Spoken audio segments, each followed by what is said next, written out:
everyone. Welcome back to Collaborative Edges, conversations to inspire initiatives across languages and cultures. I'm Quispe-Agnoli at Michigan State University and the host of our podcast series about projects across languages, cultures, and disciplines. Today we have three teacher scholars from diverse language and cultural studies programs at Michigan State. Catherine Rue, professor of Japanese and Korean literatures, Camelia Suleiman, professor of Arabic language and cultures, and Jason Merrill, professor of Russian literature and film. This is our first, I hope, of several podcasts about the notion of passing across languages and cultures. Welcome. Thank you for being here today. Oh, thank you so much for having us. Thank you. Thanks for having us. Thank you. Okay, I'll start with a question for Catherine.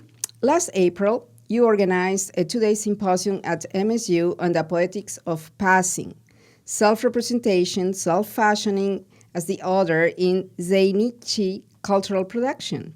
Could you explain briefly the notion of passing and its relation to the other, the concept of the other in your study and the symposium? Yes, absolutely.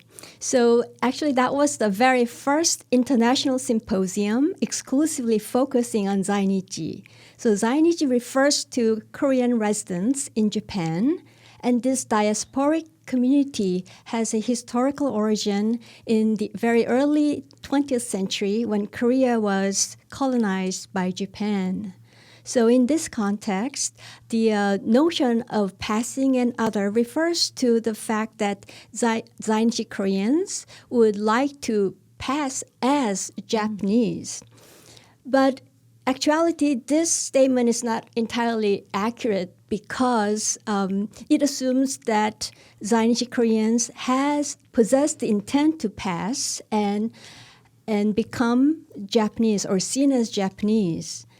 But the intriguing aspect of Zainichi Koreans is that it's actually much easier to pass than not to pass. Mm-hmm. So if we look at Zainichi populations from second generation on, it is nearly impossible to distinguish Zainichi Koreans from Japanese based on their appearance or their ability to speak Japanese. So I think the notion of other emerges in a different way when we look at actually how and when Korean residents in Japan try not to pass. I don't know if that makes sense. So, in Japan, we have this idea that it's a monoethnic society. Yeah. So if you can pass as Japanese, there's really no benefit for you to come out as Korean. Okay. So when Koreans try to come out, that actually marks the time when they are trying to discover themselves. And so that's the time when they discover the foreigner within in themselves. Okay, that has to do, we'll go more into that later, with what I call, or what we call in my field, Latin American studies, politics of identification. Mm-hmm. I mean, we do no longer focus as much on identity, but on how do you identify yourself, when and where. Very interesting. And I would like, something else, Catherine? Yeah. So just, I guess my definition of passing would be something like unauthorized movement between and through different identity categories that are not assigned to you. Okay, and can one do that several times through a lifetime? Oh, absolutely. Or perhaps in the same day or in different contexts. In different contexts. Yeah. Okay. So okay, and I would like to ask Camelia, since you work another area and other linguistic reality related to the Arab culture, how could you give us examples of this notion of passing in what you have observed or studied?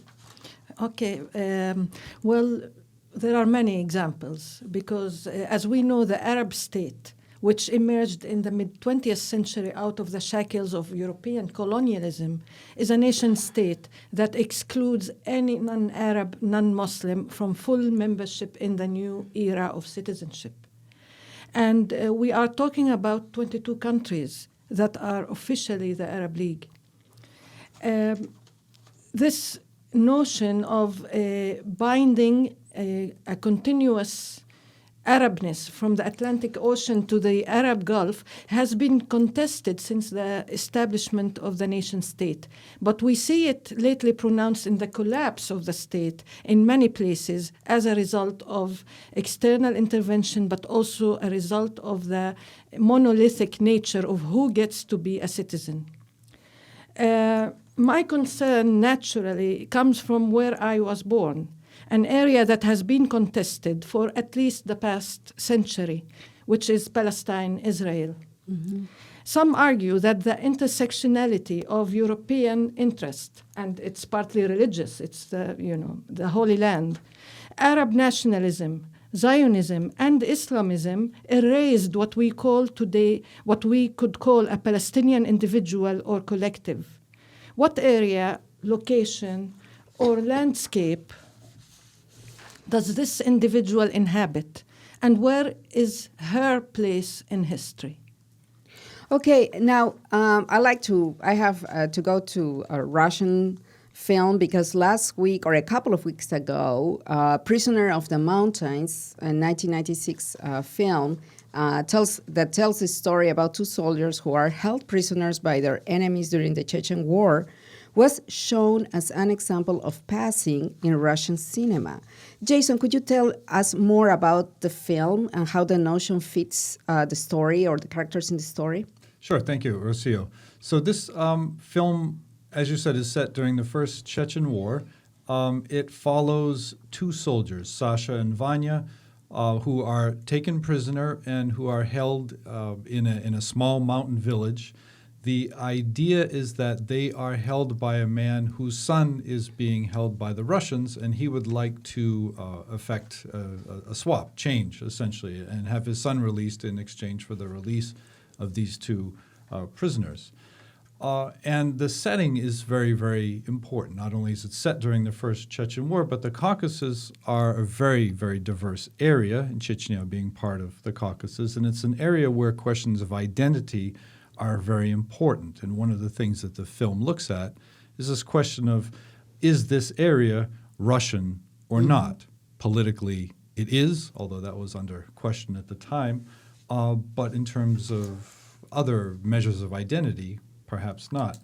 And in the film, connected with our theme of passing, there are a couple ways of looking at it. There's the literal geographic sense, because we have what happens when Russians pass into a space that looks decidedly non-Russian. And this is emphasized during the film, the younger of the soldiers. Vanya, we often see him looking through windows as he's observing life around him. He's not part of it, but he sees it and takes it all in. And also, passing can also be looked at in this film in terms of the ethnic groups that meet in the film. So what happens when Russians and Chechens actually spend some time together? And this is perhaps comes out best in the film through the characters of Dina, who is the teenage daughter of our the man who's holding them hostage, and Vanya, who is the younger of the two soldiers. They get close during the film. He gives her little presents, and she ultimately asks her father to release him, to let him go, which he does. The one time in the film that she actually dares to address her father, right after that she has found the keys to his shackles and actually given them to him to let him go. And he mentions at the end of the film that these are people that he has come to love. So he has a much different experience with these groups, with the Chechens, than, say, does the older soldier Sasha, who at a certain point in the film says, I would love to come back here and just destroy everything and kill everybody involved. So it's really an examination of these two particular groups and the question of with what is their identity connected, and really is there any chance for closer connections here? Yes, and also how much differences are real to separate us, to confront each other. Yeah, because I watched the film, and I am an outsider to Russian, Asian societies and cultures. I'm from Peru. And to be honest with you, I was looking at all the characters in the film, and I couldn't distinguish. I said, why are some Russians and some Chechen? I thought they were all part of one group. I don't understand why they are fighting with each other. And then if they are fighting with each other, it sounds more like a civil war than a war among different nations. But that is from my ignorance, because I'm an outsider. So I couldn't see the differences that they see. And that separate them. You know? This difference is conveyed in the film through dress, through landscape, and very importantly, through language as well. This is and what about something religion? That wouldn't, and through religion. Religion as well, yeah. And the language question is one that won't come out through the subtitles, of course, but speakers of Russian will carefully note who's speaking fluent Russian, who's speaking accented Russian, what kind of accent it is. When is Chechen being spoken in the film as well? It's quite like the area itself. It's quite a diverse mix there. Yes. Now that you mentioned, that's what we have in Latin America, that we distinguish each other mainly through language, because we look alike so much, the people of the Latin American nations, physically speaking, appearance, that we distinguish through language, accent, and also within one country like Peru, for instance, we distinguish people who come from the highlands or from the rainforest through language, the way they speak.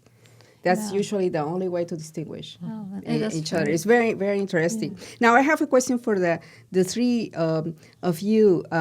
We have all these examples from different languages and cultures and stories, Arab, Japanese, Korean, Russian, about passing. What do they have in common? What do you observe that passing has in common through all these manifestations, and is there any difference? Catherine? Yeah, so actually I will answer your question by talking about his film. He just talked about dress. And so when I remember one scene when those two prisoners were released a little bit outside and they were dancing, and they were given their dress for Chechenian attire. And from the long shot that we were given, it is impossible to identify them as foreigners at all. So, and I see that when ethnic markers are tied to the appearance, I think that equation is very prevalent in all different cultures as well.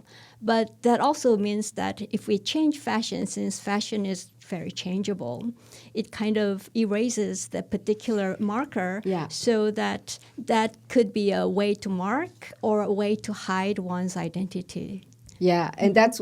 I'm sorry, but I cannot avoid making connections with what happened in Latin America, because when the dress, you're right, the dress is a very important marker, but when the dress as a marker disappears or fades, the only thing we have left is language. I mean, the way one speaks, so I can tell if you're from the highlands or the rainforest or the coast or the north or the south. Yes. Yeah, and that... I'm having an epiphany right now. But I mean, with language too, but I think it's the accent, because in America we have all different ethnicities here. Yes. And you can speak English perfectly, right? But if you speak accented English, then it kind of reinforces what your ethnic markers already communicate to the other. Yes, you're right. Camelia, what do you think about common points of the notion of passing across different cultures? Yeah, I see it simply as the human quest for belonging, for rootedness, and for recognition of existence, and historicized groundedness, really. And I'm reminded of Ibn Khaldun, a Muslim scholar from today's Tunis in the 14th century, who we could say was the first to maybe modern thinker thinking of passing as a very human phenomenon. Okay, thank you. And Jason, what do you think in the case of Russian culture and commonalities with other ways of understanding passing in other cultures? I think one of the important points to take away from the film is that it is emphasized in the opening that it is based on Tolstoy's short story of the same title from the 1870s. Although there are a host of prisoner texts throughout Russian culture, it's a constant motif in trying to understand, really, and come to terms with the Caucasus and its place in Russian culture. But specifically the Tolstoy story, which again is built off of Tolstoy's own experiences during the Crimean War, which is, the Crimea, of course, is another ethnically diverse area. And for Tolstoy, war was not a normal state. It was caused by other external factors that were not natural. They were not normal to humans. And that's one of the larger questions that this film really gets to. One of the ways we can, in fact, read it is about power, empire, and I think that's something that's in common with everything we're talking about here, and take it as an anti-war film in that sense. There's a great scene at the beginning where it's one of the few times we see Russia itself, well, we assume it's set in Russia. All we really see is out one of the windows in the recruiting center. We see an Orthodox church off in the background, and that's really all we have for placement markers. We have no idea where this is in Russia. And all of the recruits are walking around with no clothes on. That is, they've been stripped of their identity by the machine. As I always mention in my film class, it brings to mind the opening of Kubrick's Full Metal Jacket when all of the recruits are having their head shaved as well. It's that same sort of initiation into the machine. So it's larger human questions here, and that's an important one. Yeah. I'm not going to talk about the end of the film because that's a spoiler, but the last scenes, and I cannot go into detail because people have to watch it. I had as a viewer such a sense of sadness. I was so sad because I said, "Oh my God, there is an issue of communication here. Communication doesn't happen fast enough, and it's such a senseless war." Yeah. And it really touched me. It really touched me at the end. I was almost crying at the end. Okay, Catherine, to start wrapping up our podcast today, in addition to the symposium that took place last spring in April, then this is the second event, the screening of Prisoner of the Mountains and the presentation by Jason, and the previous film, Dear X, sponsored by your initiative, this project, and also with the assistance of our colleague Selan Sang. So these are two events this year. What happens next? What's coming next? Okay, well, thank you for that question. So next semester, we will have 3 more faculty seminars. So first one will deal with Jewish context, passing in Jewish context. And then we will have another one looking at indigenous myth in the context of colonial Latin American. And then the final seminar will focus on sexual minorities in contemporary Japan. Yes. And in addition to these seminars, we will have a more informal conversations twice next semester. So I will be inviting faculty members to come and share their views on how passing can intersect with their own teaching and research. And then I'm hoping to have another wrap-up conversation toward the very end of the semester. So I hope that you will all join us then. Good.